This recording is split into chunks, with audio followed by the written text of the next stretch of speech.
What's going on, everybody? Welcome to another episode of Family Anonymous. We've got a great interview with you all today. I got my man, comedian Josh Prey, with us on the line today. What's going on, Josh? How you doing? Love the glasses, homie. Awesome, man. Your comedy is so hilarious. Watching you on Facebook and all the other social media profiles that you use, and then to see that you love nerd culture as well, and that's what we do here at Families Anonymous. Especially your Wonder Woman video. I think that was the best video and explanation of what Wonder Woman was, and especially when you went in the direction to let us know what you felt about that new Joker movie. We all share the same sentiments, man. But how you doing today? Everything's wonderful down here in Florida. We're preparing for Hurricane Irma right now. It may hit the other side of the state. I'm on the southwest side, so let's pray that it don't touch me, but it also passes by the others. So we're dealing with that. Most definitely.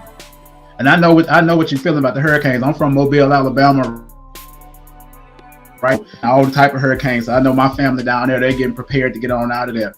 So what got you into comedy? That's the first question I want to ask for you.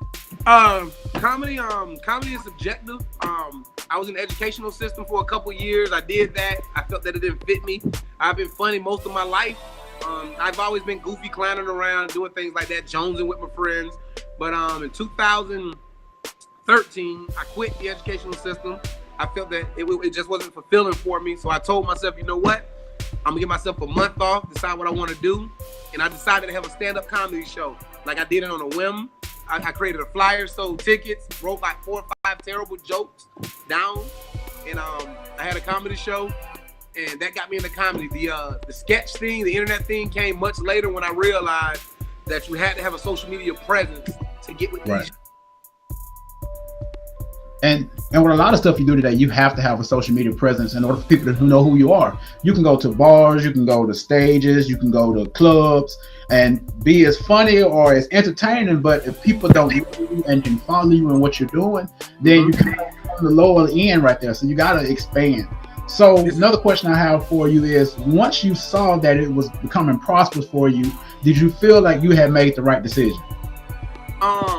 I wouldn't say I felt that I made the right decision, because in the entertainment industry as a whole, people call it paying your dues. I just call it having a hard time getting into the door.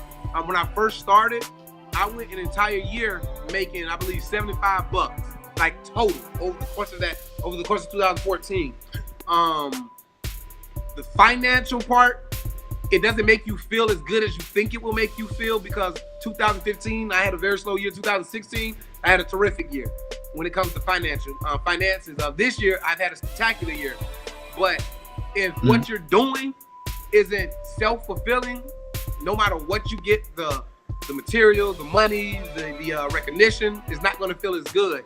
I knew I made the right decision when there was a woman who spoke to me on a social media platform, and unfortunately, her daughter had just passed away. She had a 2-year-old daughter, and her daughter drowned. Heart broke reading the message. And she told me from January to about June, I was all she watched. I made her laugh. I brought back good memories. I wasn't too vulgar. That's when I felt like, you know what? This is my calling for right now.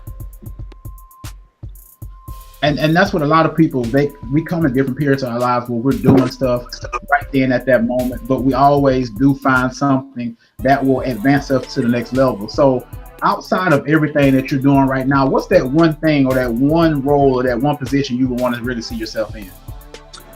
It may sound awkward to a lot of people. If you follow my comedy, I'm pretty sure you do. That's why you're interviewing me tonight. And thank you so much. I appreciate it so much, bro. But if you follow my comedy, anybody that follows me, they will notice that I try to branch myself out. Like, I don't do black comedy. I don't do Caucasian comedy. I don't do Latin comedy. I do human comedy. And I also extend, I have a segment called 5 Reasons with Josh Prey, where I talk about the 5 type of women that I'm scared to date. I talk about, I have a segment called Talk of the Town with Josh Prey, where I go to different businesses and things like that. And that's kind of like a travel network type show. I have sketches I do with my mother and my kids. That gives you the vein of like In Living Color and Mad TV. I play different characters. My climax would be to be picked up by a network that I can be me. I'd rather be celebrity than just marketed as a comedian. In the same vein as probably Nick Cannon or the guy that hosts American Idol. I forgot his name. Dope 9 o'clock shadow. Ryan Seacrest. Ryan Seacrest. I would like to be in that mode where you can put me on this show, you can put me in this film, you can put me in this music video. I can be on a sports show, anything. Right. What you mean is just being able to come across on different ends from left to right, you know, doing all type of different things, and not just sticking in one place. Because you do have some people out there, you see them being able to cross over into this and cross over into that. And that's real influential. Now, into the geek culture side, what would you say is your favorite hero? I already see you got a Marvel shirt on now. Now, first of all, this is a Batman, and this is Injustice shirt. Let's get it right. This is Injustice. Okay, but I saw the shield that threw me off. If I had to have a favorite superhero, a lot of people want to be Hulk. I wouldn't want to be Hulk because Hulk is depressing. He can't die. I'm gonna want to die eventually. I don't want to be Wolverine. He lives way too long. If you cut me, it's gonna hurt. I don't feel like hurting like that all the time. Me, I'm probably more into Hawkeye. I know that sounds awkward. People gonna be like, "Why Hawkeye? He's so plain." That's why I like him. He has a unique skill set that he had to practice and get great at. He's also normal. He's human. He can bleed. He's compassionate. He's strong. I love his dry humor. That might be my guy. Now, speaking of Hawkeye and looking at how they molded him out in Captain America: Civil War, you brought up some great points. He's a family man. He's grounded, and we didn't expect to see that side from him in Civil War. To know that, wait a minute, he got babies and kids and a baby mama in the house in the woods. Everything problems. He got real life problems. He got to go home and make sure, while he's shooting them arrows, he got to make sure that money on the table, bring that milk and bread home. He got everybody else just floating around, flying around. They carefree. But Hawkeye like he got to deal with a jealous wife. Like his wife calling him like, "Hey, listen." So I know how close you and Black Widow is. Like, is she liking you, liking her? Like he got to deal with that stuff, and that's what I like. Exactly. Now, if you had the chance to see let's put it like this: if Thor Ragnarok and Justice League come out the same exact day, which one you going to see first? Off real. Thor Ragnarok off real. You can't. Don't question me. Don't ask me. You can't even compare the two franchises. Wonder Woman to me was one of the greatest comic book movies ever made. It's going to go down as top 5. That's my opinion. But I understand what DC is trying to do, but they're all over the place. I just think, even though Marvel is too comedic sometimes, they have a great consistency with them, their characters, and what they're building upon. And I'm glad you said that word, because whenever we do the one-on-one series interviews, that word consistency is a word that travels along throughout each and every interview we do, whether it's a business person, a hairdresser, or entrepreneur. What do you feel about the word consistency?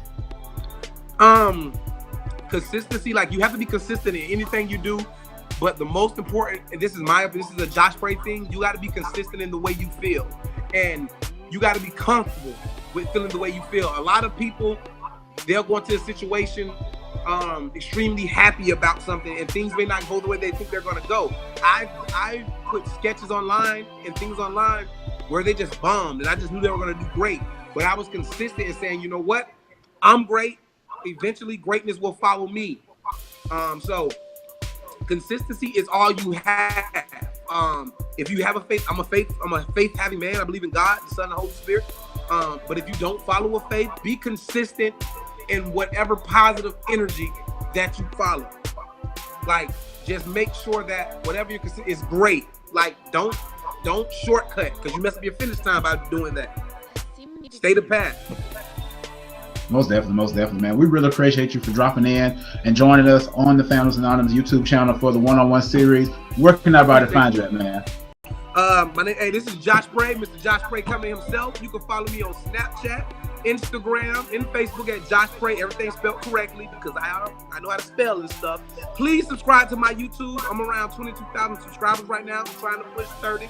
I put out a lot of exclusive content that I don't put on Facebook. I put it on YouTube. And I'm trying to tweet. Give me some time. You can follow me on Twitter at SkybornMe. Do not ask me what that means because I don't know what it means either. I just thought it sounded good. Twitter kind of hard, man. I have more to say. Like, you have to chop down everything you feel into 3 words. I liked the movie. It was good. That's where that intelligence comes in, my brother. That's where that intelligence comes in. You gotta chop it all up. Once again, man, thank you for joining us, guys. You know who we are. We're Families Anonymous. We're all over social media, right here on YouTube. Subscribe to the channel. Follow us on Facebook.